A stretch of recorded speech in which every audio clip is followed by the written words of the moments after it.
Morning,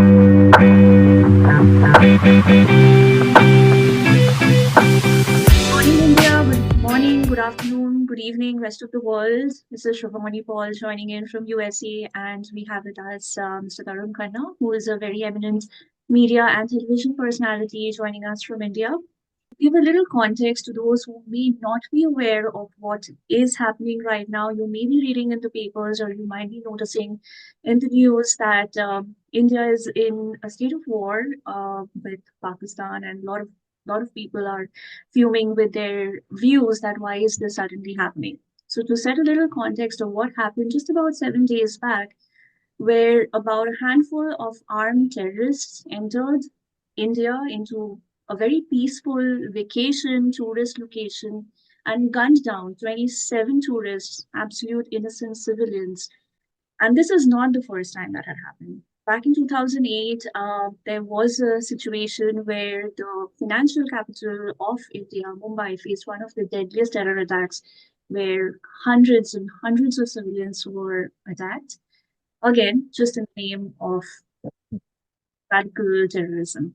So this is about time that we are seeing some reaction, some kind of strong response from the military who is taking a strong stand against terrorism. But that is just not a fight against terrorism by our military. What do we as humans, as citizens, and as responsible humans have to say about this? Joining us today in the morning from India is Mr. Tarun Khanna, who has always stood up for the right, for speaking up for the truth, and standing up for justice in different topics and different scenarios that may have happened. And today I take the pleasure of interviewing him and talking to him and asking what is his take and what is his views on this state of affairs that we are facing right now. Thank you so much, Tarun, for taking out time to share your thoughts and opinion with us. Um, my first question to you is that what is your view, what is your take on this current state of affairs that's going on? Good morning, good evening, good evening, Shravani. It's very sad. It's not a good thing because how much ever we try, the Indian army, how much ever we try, somebody innocent will get killed in Pakistan, on the soil of Pakistan. Indians don't want that. Indians just want to be left alone. Indians just want to, you know, go towards the road of progress, which India has been making very rapidly in the last few years. The whole world has seen how rapidly India is progressing, how rapidly India has made a name for itself, not only in Indian subcontinent or Asia, but the whole of the world. Today, India has done the impossible. Impossible in the sense that today Donald Trump is saying Putin is a great guy. Do you think he's saying Putin is a great guy because Putin and Donald Trump had a cup of tea or had a mug of beer somewhere? No. Modi was the person in between. That's a very, very big achievement. Two superpowers of the world who were constantly at loggerheads, they are not, they are at good terms with each other for the first time in the history of mankind. China, on the other hand, who is a known ally of Pakistan, they haven't set a foot so far in this warfare. Why? Because India has got good relations with them also. Now understand why Pakistan is doing all this and where it is coming from. There is a constant lack of education right from the beginning of Pakistan. The reason why Pakistan was made in itself was very absurd. Yes, It absolutely. shouldn't have been made. It's a country which is made on totally wrong Reasons. basis. The wrong reasons, wrong basis. So when we make a building, the कहते हैं ना, नींव, the Foundation should you be know right. the Foundation. foundation has to be very strong. So when the foundation of a country is totally wrong, how can you expect the people? And then it went into the hands of military over there. Military is a very, very tricky thing. Till I think what was his name? Zulfikar Ali Bhutto. Nobody was elected. Everybody used to be a military general who used to run the country. There was a Yahya Khan, there was a Falana Khan, or there was somebody else. Pervez But they were, Musharraf. Yeah, no, Pervez Musharraf came much later. much later Now though. see, Zulfikar Ali Bhutto, when he became the prime minister, he knew that he had a constant threat of military hanging on his head. So instead of giving the military command to his best suitable person. He gave it to the worst person possible in his eyes. In Zulfikar Ali Bhutto's eyes, Ziaul Haq was the worst person to be given the command of the army because he felt there was zero threat from him. And within no time, Ziaul Haq turned the tables on him and he was hanged in his own country Mm-hmm. without any trial. Though Ali was a very big lawyer, he had come back from England, he was a very celebrated lawyer. But the point is that in Pakistan, military is the one who is calling the shots. Yeah. Today, we are hearing very disturbing news about Imran Khan getting raped in the jail over there. He's a prime minister. He is it. He is Mr. It of Pakistan. He is the face of Pakistan. Imagine Pakistanis are the people who have benefited from him. Wasim Akram, Javed Miandad, the rest of the whole Pakistan cricket team. Not even one person has come in favor of Imran Khan. Nobody has said anything. That tells you about the character of the people who are living in that country. Today, when they have hit people in Pahalgam, why do you think? Okay, I understand that Pakistan government might not be directly involved in the Pahalgam attacks. But what happens when you shield terrorists, when you train them in your soil, when you give them facilities, then they become free radicals. And once they are free radicals, they are loose cannons, they will go and hit wherever they want. Now they are out of the hands of Pakistan government also. So what Pakistan should have done as soon as they had heard that Pahalgam attack had happened, they should have condemned it in very, very strong words, and they should have said that we are with India, we want to investigate. But on the contrary, you know what we heard was there was a minister, I don't remember his name, he said that they could be freedom fighters. Now, Yeah. which freedom fighter on this earth would go and kill No one people will who are listen. enjoying their vacations? There was a man who said, my son is 3 years old. Please, the son was right in front of him with his wife. He said, please don't kill me. My son is too small. He killed him. And Yeah. then the wife said, please kill me also. He said, no, no, no. You go and tell Modi that we have done this. Yeah. What kind of message are they trying to give? And this is all doing of Pakistan only. They cannot wash their hands off these people by saying that we don't have any direct connection to it. You are the ones who created these monsters. Now these monsters have been unleashed on India. Now it is our right, totally our fundamental right to protect ourselves. And we cannot now see when mosquitoes come in our house, when rats come in our house, we just don't shoo them away. We have to kill them. We have to put mosquito repellents. So these drones and these attacks that India is doing on Pakistan right now, that is mosquito repellents. So we have to repel them forever. We don't want a situation where after 6 years another dictator comes out of Pakistan and another generation of terrorists comes. People who are 12 or 13 or 14-year-old today, in 5 years time they will be 19-year-old, 20-year-old boys, and they will be ready to kill us. You were the ones who Another were saying Kasab. all this. Yeah, another kasab, another generation of terrorists will come out of Pakistan. So they need to be taught a lesson. They need to be, they need this lesson very badly. Once this is settled, trust me, Modi is not the kind of guy, or India as a cultural, hub of this world. They are not this kind of a society who, make people go through any kind of atrocities. We will not inflict any atrocities on them. We are very peace-loving people. That is India.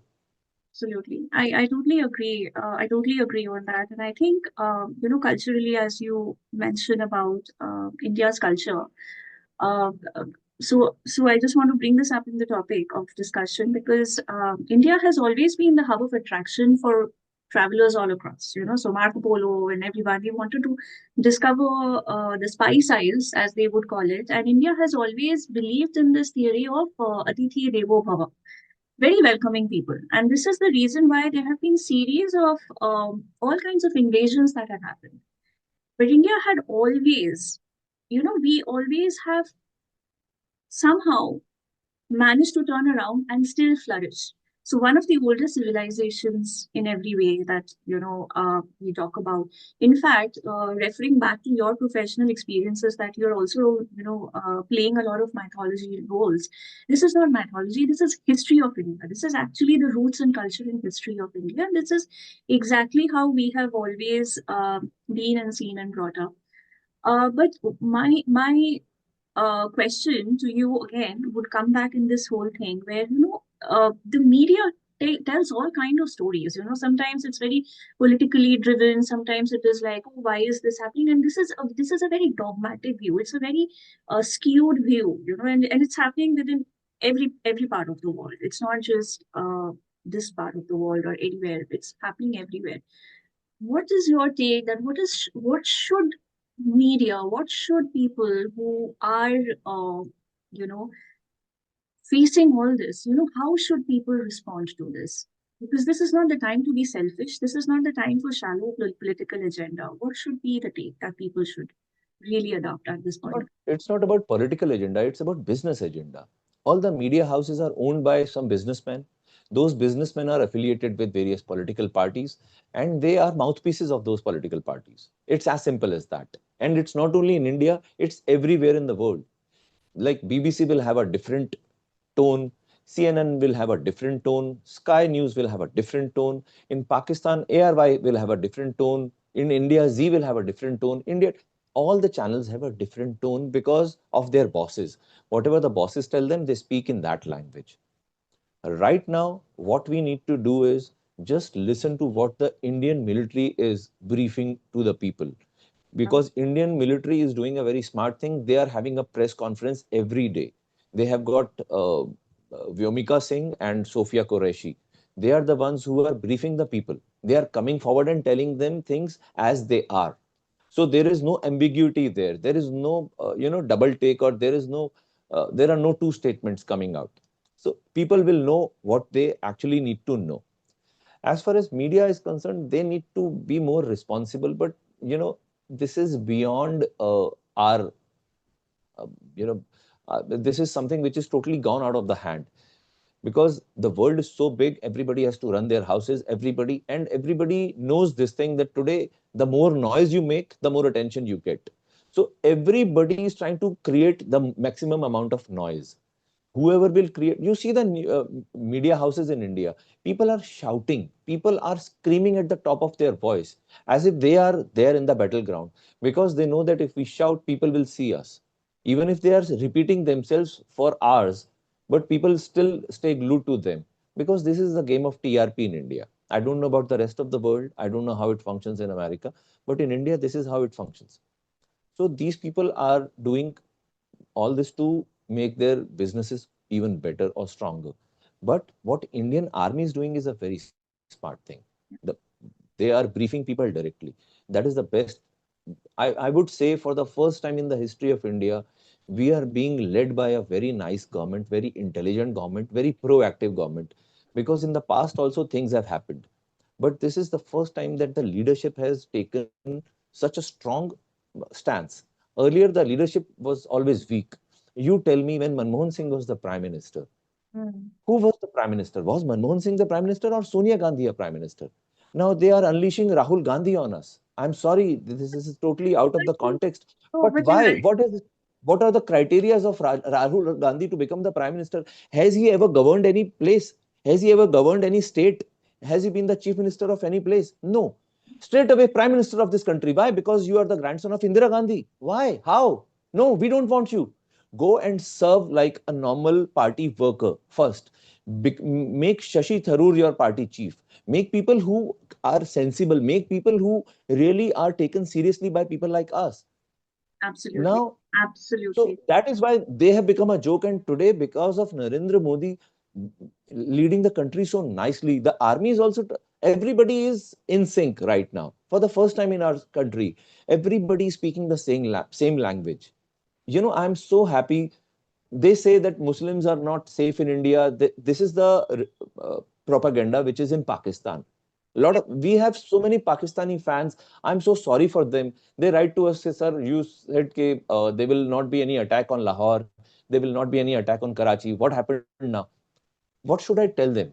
I'm very sorry that all this is happening in Pakistan. But you guys have, your military has left us no choice. Yeah. This is collateral damage. We are very sorry, and I'm sure Modi will do something for this. But right now, we have to understand that they need to be taught a lesson so firm that for the next 100 years, nobody thinks about this. Kashmir should not be an issue at all. Correct. Kashmir belongs to India. I don't know why they said that Kashmir is part of Pakistan. You were invaders, you came from outside, you got a piece of land. Just keep that piece of land. We have given you enough land. Now, you want a piece of land only on the basis of religion. How is that possible? I That think is our land. How can we give it to you? that damage was done constitutionally, when the country was given so-called freedom, from the British, rule.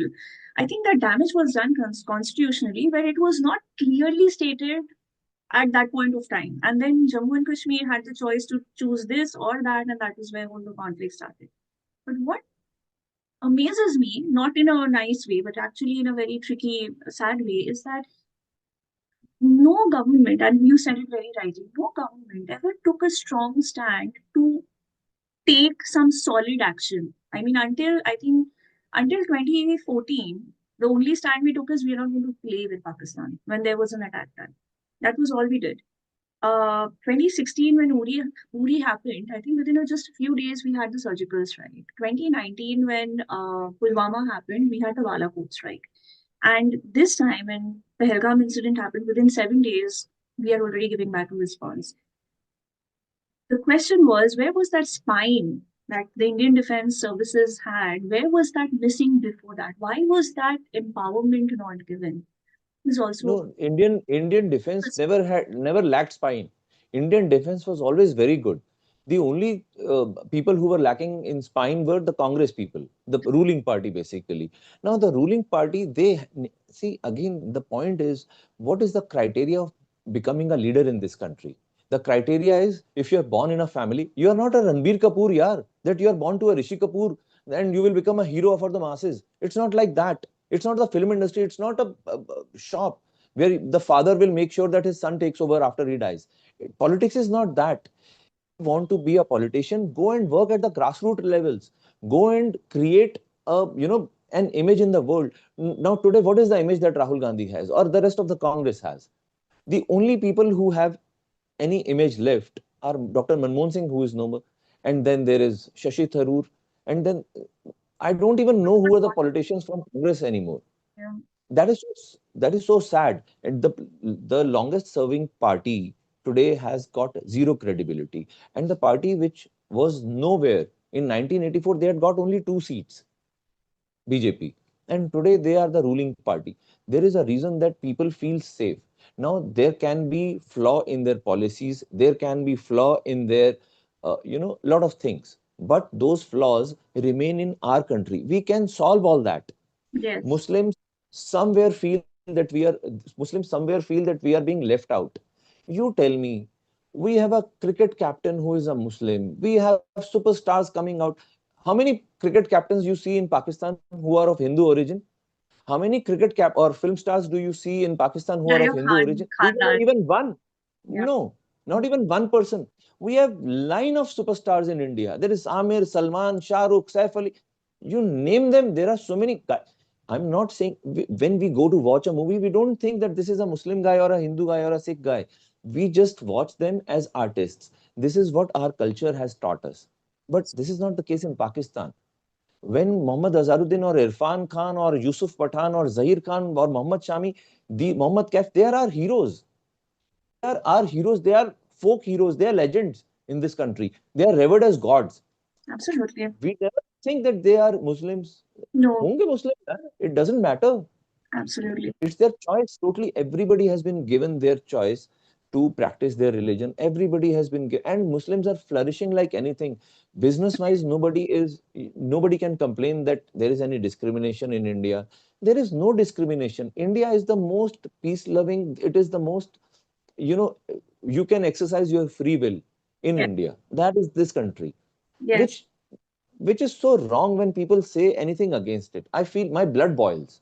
I know. I totally agree. And I want to bring, since we have touched upon this topic, because there were states that had different kind of crime history, like UP and all everything, and they are literally flourishing right now. And even with the Waqf board and everything, there are many Muslims who came forward saying that even we do not want it because this is sheer nonsense that was happening.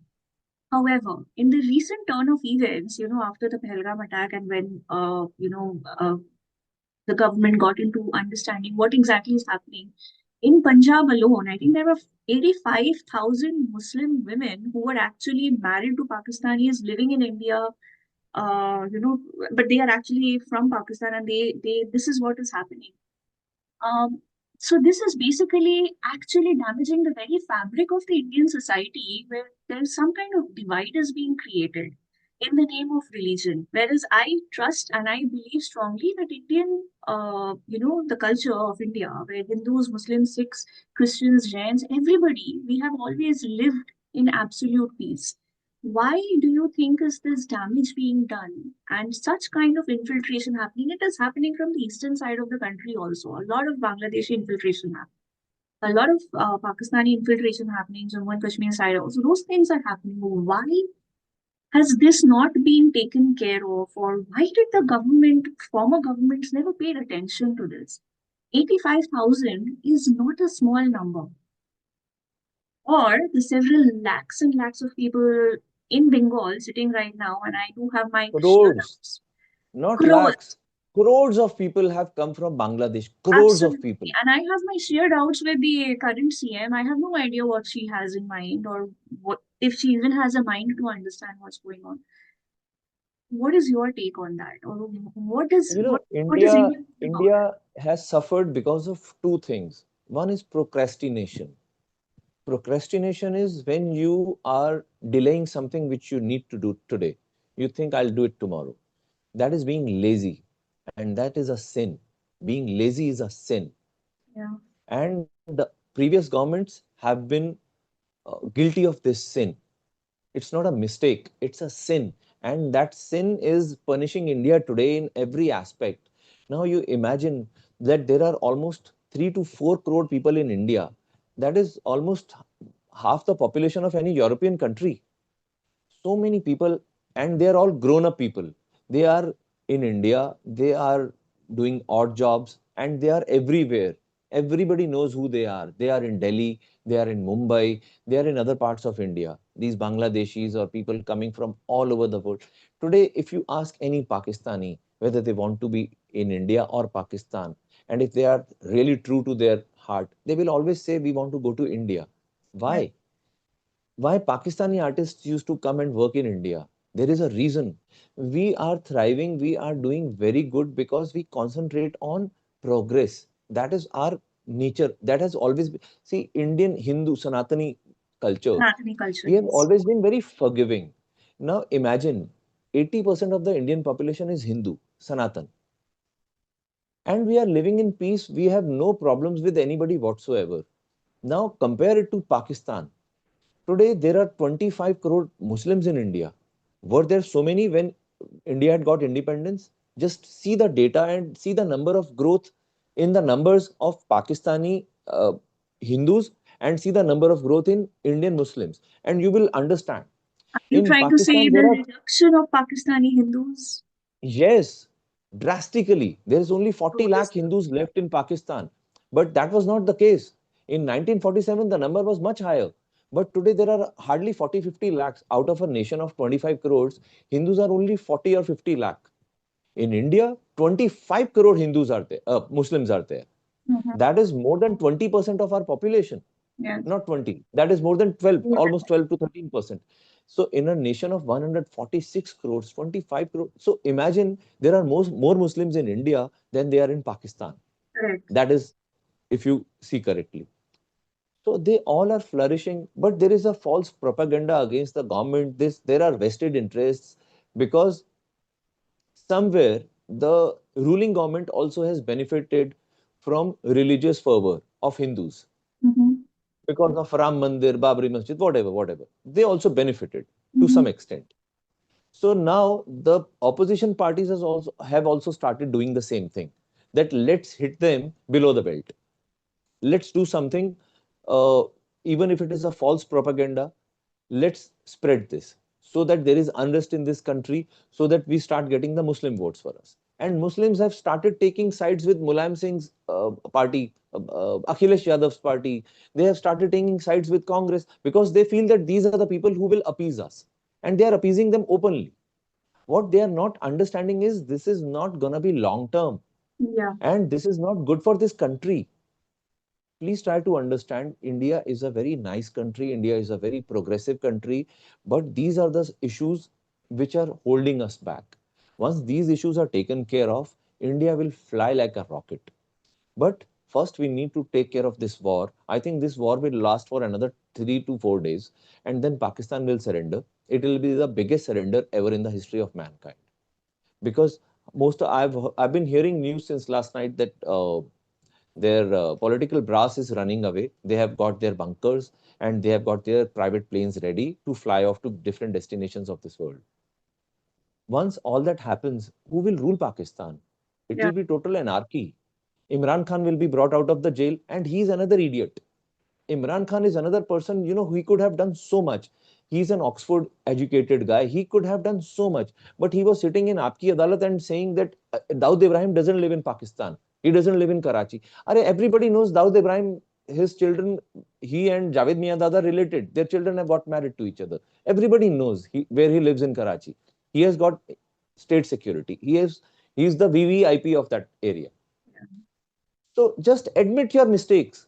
Pakistan just has to admit its mistakes, and India, like a big brother, will really help them. They Uh, should live like brothers. They should live like, two good neighbors, and they can do so much together. I would say there shouldn't be a border only between India and Pakistan. It should be a free border. It should be a free country. Whenever I want, I should be able to go to Pakistan, and vice versa. Pakistanis should be able to come here. But that can happen only when Pakistan behaves itself. Pakistan is not ready to behave. They are trying to, become the bigger brother. They are trying to become the bigger person. By doing these small things, they will never be big.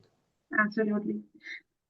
You touched upon a very beautiful side, where two countries that were separated by whatever reasons. Of course, it was actually a one big country separated by whatever reasons, but unite and just coexist peacefully. So what message or what do you think should be the right take that every civilian, every citizen across both the borders should take a stand on? Because yes, the political agenda, the shallow political agenda that Pakistani military or Pakistani politics have been doing has not been benefiting the people. And a lot of people in Pakistan are saying that on social media too.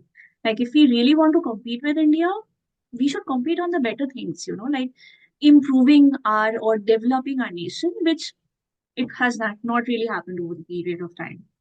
What should be that stand that we as responsible human beings should take? Going I beyond believe beyond religion or anything. when there are 25 crore people in Pakistan, not everybody can be an idiot. Not everybody can be like Shahbaz Sharif. He's an idiot. I'm quoting on air. It's unparliamentary, but he is an idiot. The way he has been behaving, he could have averted this whole, massacre. Now, I'm sure there must be a lot of reasonable people in Pakistan too. Now, education makes you reasonable. Education makes you reason basically in the first place. Lack of education, and even if you are educated and you have been educated wrongly, like Correct. in Pakistan, their education has been totally, because they have no history. Their history is Indian history. So what happened before 1947? Do you know what they teach in the name of literature over there? Mirza Ghalib. That's it. So what happened to Tulsidas ji, Surdas ji, uh, Bhagat Singh? Bhagat Singh was also a martyr who fought the British. And he didn't fight for a divided India. He fought for one India, united India. But in Pakistani textbooks, you will not find the name of Bhagat Singh. That is so sad. Yeah, That is a very, very stupid way of, myopic way of looking at things. absolutely. Now, those Pakistani individuals who have got the right education, who have got the right mindset, they need to come forward. They need to raise their voice. And if they are heard properly, because I am sure that when good voices are heard, people's opinions also change. And once the opinions change, then I'm sure there will be a lot of peace and there will be a lot of give and take between these two countries. But for that, right now, what has happened is there are, like in a class, there are too many, you know, uh, what word should I use? There are too many petulant children. There are too many naughty kids. They're more than naughty. So the teacher has to punish them.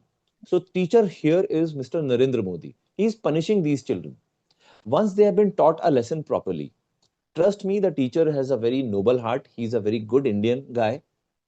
He will make things right in Pakistan also. And for that, Pakistan needs to understand Balochistan is not happy living with Pakistan. Balochistan needs a separate country.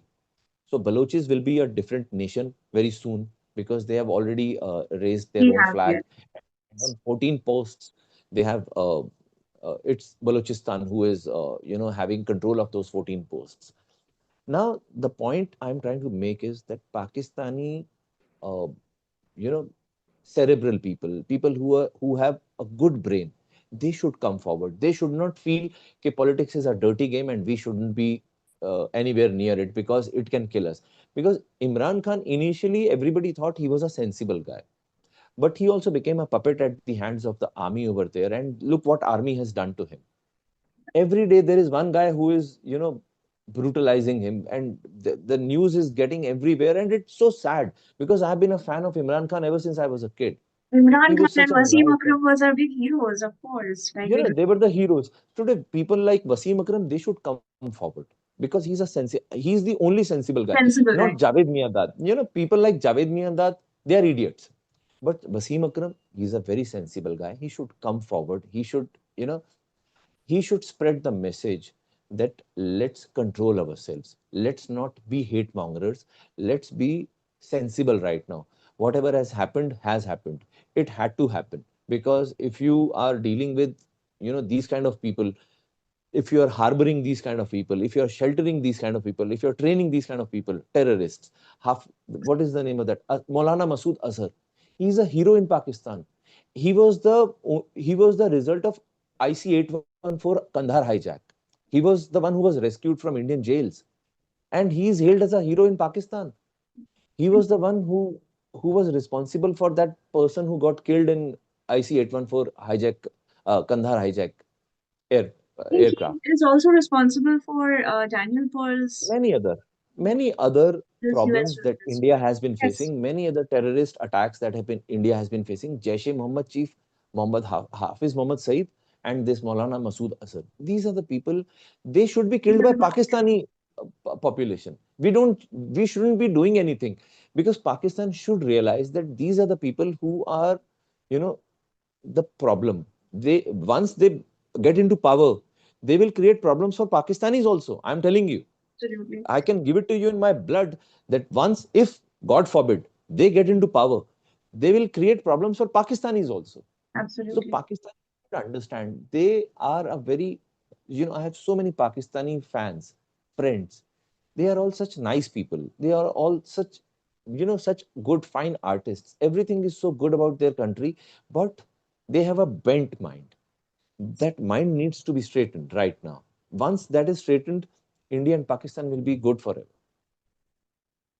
You did touch upon this very it's a very fine line that you just touched upon, because I think in the heart of every human being, in the heart of every person, Aam insan, the normal people, everybody wants peace, everybody wants to live and coexist peacefully. Here in the US, um, Indians, Pakistanis, Bangladeshis, Afghanistan's people from all these, they play cricket together. Every Saturday, they're all playing cricket together. When there's an India-Pakistan match, we actually have India-Pakistan matches where I cook biryani because hare ya jeete koi bhi, khush sabhi hone wale hain with the biryani. We watch it together. That's the kind of unity we all have here. But why is it that this political divide is happening over there? And it is very sad. You know. So what kind of words of inspiration do you want to tell to fans across both these, both the borders? What can people do responsibly using their wisdom, their heart and mind in the right place that should bring these two countries together and not lead to any further damage which has been caused by any kind of shallow political or whatever things that some people in the head of the state had. Because yes, Kargil war also, when it happened, it was the situation like, oh, they are infiltrators, but they were actually Pakistani army. When these terrorists are getting killed, they are actually being wrapped in Pakistan its national flag and being hailed as heroes. And when some big Jaish-e-Mohammed commander is dying, Pakistani military seniors are standing over Giving there. him state honor. They are giving him state What honor at the is funeral. this? I'm pretty sure You the know, normal people of Pakistan don't like it because they are suffering Shravani, right psychologically. now emotions are running so high. Right now emotions are so high because India has bombed all the big states of all the big cities of Pakistan: Islamabad, Lahore, Rawalpindi, Karachi, Bahawalpur, Abbottabad. Everything has been, uh, bombed. And India didn't want to do all this, but they had to do all this because Pakistan was continuously bombing Indian territory. The civilians were attacked. Chandigarh airport, Jalandhar, and Punch in Jammu Kashmir. Every civilian place was being attacked. Almost 100 drones have been shot down by Indians. Now, what is the need to attack civilians? Indians had very precisely attacked only the terrorist These hideouts. camps. And this has Now, always been the case for the Uri attack, they were even they were so sheepish because they were so sheepish that they didn't have a face to hide anywhere. Now, if they had kept quiet, then people would have said, "Ki, we told you these are the terrorist hideouts. That is why Pakistan is not doing anything." So Pakistan, in their sheepish uh, state of mind, they did all this. And because they lacked proper guidance and proper leadership, if there was a sensible leader, he would have not done all this. He would have just talked to India and they would have walked off. They should have just stepped back. Pakistan had the time to get off the ramp till yesterday morning. They had. But they decided to bomb Indian territory. That was a very stupid thing to do. Now, the emotions of normal Pakistani public are so high that whatever I may say, if I get in their hands, they'll kill me within a second right now. Because I know that they will be so agitated right now because their homes have been hurt, their country has been hurt, their city, everything has been hurt. But try to understand, guys, once all this gets over, try to understand from other person's perspective also that we Indians don't want to harm you. We don't have any malice towards you at all. We don't want to snatch your piece of bread. We don't want to snatch your piece of land. We don't want anything of yours. You are most welcome if you want to come here, come, spend good time, and then go back. This is what we can tell you. We don't have any malice towards any Pakistani. But you guys have been told wrongly since your childhood that Kashmir belongs to Pakistan. How can a place belong to Pakistan where the king is Indian? Hari Singh was a Hindu. Then it is something you have to understand that this land was not theirs. Now, there was a problem when India was being divided. There was a problem about three, four. Junagadh was one of them, Kashmir was one of them. So they had said that we will do plebiscite. But the Pakistanis realized that plebiscite, if it happens, then it might go to India. That is why they sent those commandos disguised as Kabilis. They said that these are tribal people who have taken over this 30% of Kashmir, which is Pakistan occupied Kashmir. Those people were sent by Pakistan army in the guise of tribal people. Now, they have been on this wrong rhetoric since last 70 odd years that Kashmir belongs to them. It doesn't belong to you, brother. It is not your territory. It is India's territory. India was magnanimous enough to give you a large piece of land. You were invaders who came from outside, but you have been coexisting with us for the last 1000 years. So, yes, you also have a right on this piece of land. So, we gave you that. On one side of India, there was a Bangladesh. On one side of India, there was a Pakistan. You tell me, how can we be sandwiched between two enemy states? Yeah, And then Kashmir also you want. How can India give Kashmir to them? We will not have any borders then to defend. There yeah, will be nothing. Any stone they will throw will come directly on our head.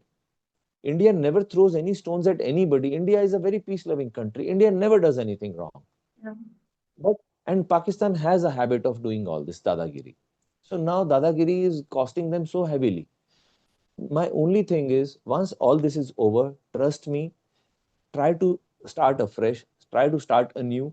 Indian government will definitely help you if you guys behave yourself.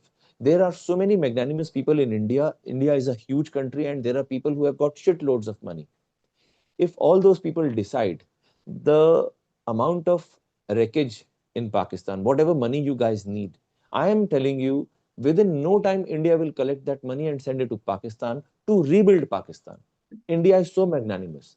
But for that, Pakistanis need to sit down and request their Indian brethren, see, we were wrongly told, we were wrongly led. Now, please help us. I If think they they do can that, see. I think they can see the you know, normal it's people very can see. difficult. See, what I'm saying is very, very difficult to do because everybody who is a self respecting person won't do that. But anybody who really loves their family, anybody who loves their children, their wives, their husbands, their mother, father, their motherland, they will do that because that is the only way that these two powers can coexist. Pakistan also has nuclear arsenal at Mhm. their disposal. Now, they are a very irresponsible kind of a country, irresponsible kind of leaders.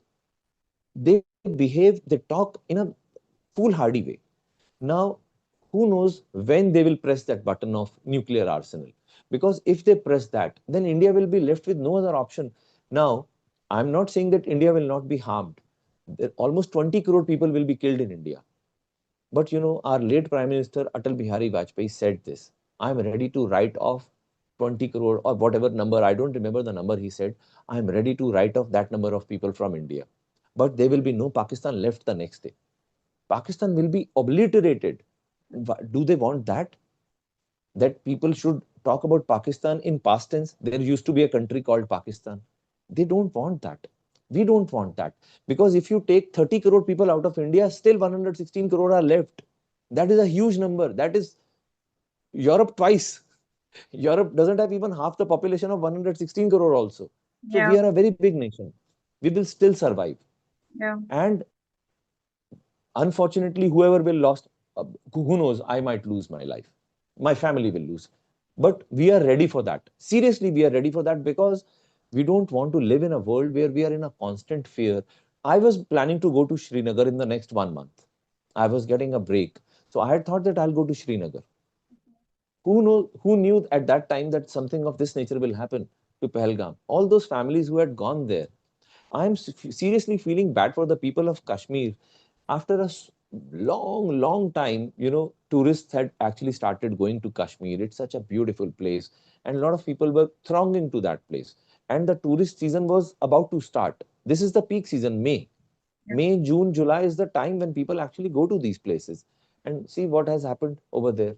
So the people who killed those people in Pahalgam, those four terrorists, they were, you know, whoever orchestrated that whole thing, they were the enemy of peace. They are not the enemy of India. They are not the enemy of Pakistan. They are the enemy of peace.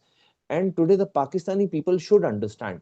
The only thing that these Pakistani people say is, where is the evidence that Pakistan was behind it? Where is the evidence? Now, you tell me, they are saying, those people, are you a Muslim? If somebody says yes, they will let that person go. Are you a Muslim? If he says no, they'll shoot him point blank. Yeah. Will Bangladeshis come and do this? Will Sri Lankans come and do this? Will Chinese people come and do this? Or Burma, Bhutan, who Nepalese will come and do this? Who will do this? Ask yourself this question. Instead of asking us for evidence, you should be shutting down those terror shops yourself. They are Exactly. not doing that. You are harboring terrorists. Dawood Ibrahim is one guy whose name is not being discussed at all. He is also there. He was the perpetrator of 94 bomb blast in Bombay. Yeah. And he ran away and he has been living there like a rat for the last 30 years. Yeah. Nobody's talking about him right now. Even But Osama bin what Laden was actually captured from Pakistan, which is just about, I think, 2 kilometers imagine away from the Pakistan away military from the base. Pakistani military base. Abbottabad military base was just 2-3 kilometers away from where he was Captured from. killed. Yeah. You tell me, is it possible that Pakistanis wouldn't be knowing where Osama was hiding? Is it possible the most wanted man on this earth was right under their nose? He was being sheltered. And this is the habit of Pakistanis. They need to get out of this habit. They need to understand that terrorism is not the Answer. answer to any problem. It And is this is what they basically have they are been doing. breeding cancer in their own Yeah, country. Basically that, But because they don't, you see, that is lack of education. that That is is lack of education. that is, and to some extent, US was also responsible because US had been funding Pakistan for fighting terrorism, as Pakistan would always say, and they had been funding for a long time. Which Donald Trump was the first prime minister in a very long president in a very long time. He actually identified the radical Islamic terrorism and the way Pakistan was so-called funding terrorism, fighting against terrorism, and I think that You know, is Donald Trump is one guy who has a very strong image. yeah, Whatever he says, whatever he comes across as, it's a very strong image. So many people might not like it, but he doesn't give two hoots to that. I really like that person because he is one person who calls a spade a spade. He doesn't mince his words. So that is what I'm saying. In politicians, if you have somebody like him, it's a refreshing thing. Otherwise, what politicians do is prince they words. always, they mince their words, they always camouflage it with diplomatic words. Yeah, So my point is Pakistan should have been doing much better. It's only because of the lack of leadership that they have been going only down. Now, if you again have a fanatic as the head of the country, again we'll have this problem. So that is why Indian response is very, very stern this time. People are finding it so, because Indians have never done this before in their history. So people are finding it very, very strange that how is India, who has been always so docile and calm and non-confrontational, why are they on such a strong and offense? I'll say these two are poor countries. India might be better than Pakistan, but in general, there is a lot of poverty in our country, and Pakistan is poor dirt. don't They are at the bottom of the heap right now. India is slightly better than them, but still there is a lot of poverty in these two countries, and the major portion of their budget every year goes to defense in buying weapons. Why?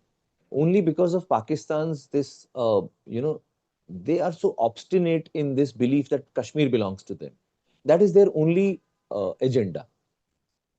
I'm telling you, even if you give them Kashmir, in 15 days, the Kashmiris will come back running to India that we don't want to be with Pakistan.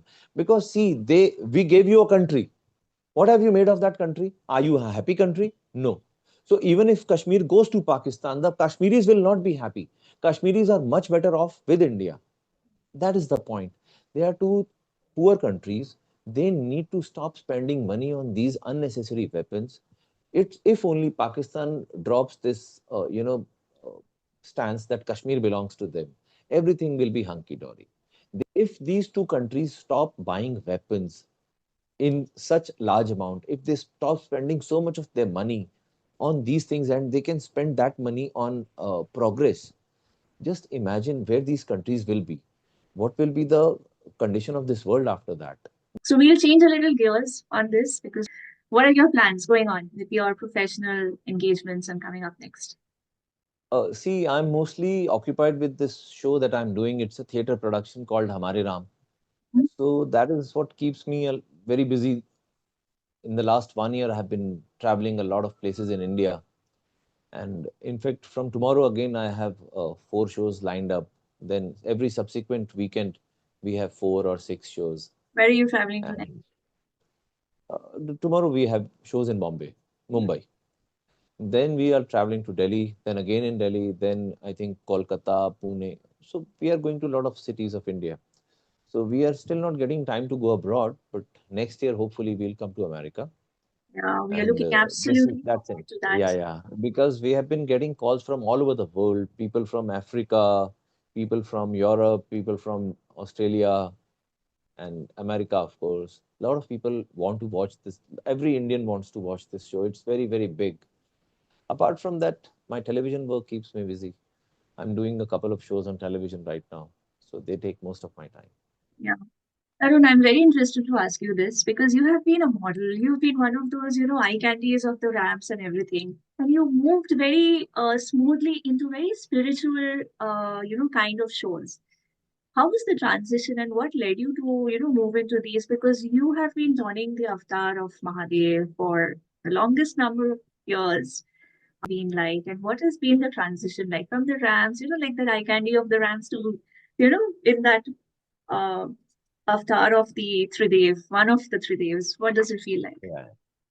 Initially, it's actually a very, this is the first time somebody has asked me this. Really? I should Initially, have asked you I had first. I had never thought about this.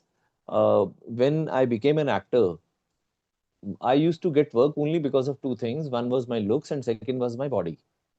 So people used to, wherever they wanted a robust looking Punjabi kind of a guy who is decent looking, they used to cast me. Police wale ka role hai, give it to him. Those kind of roles. If Uh, it's a foreign returned character, they used to give it to me. So I used to get those kind of character, king.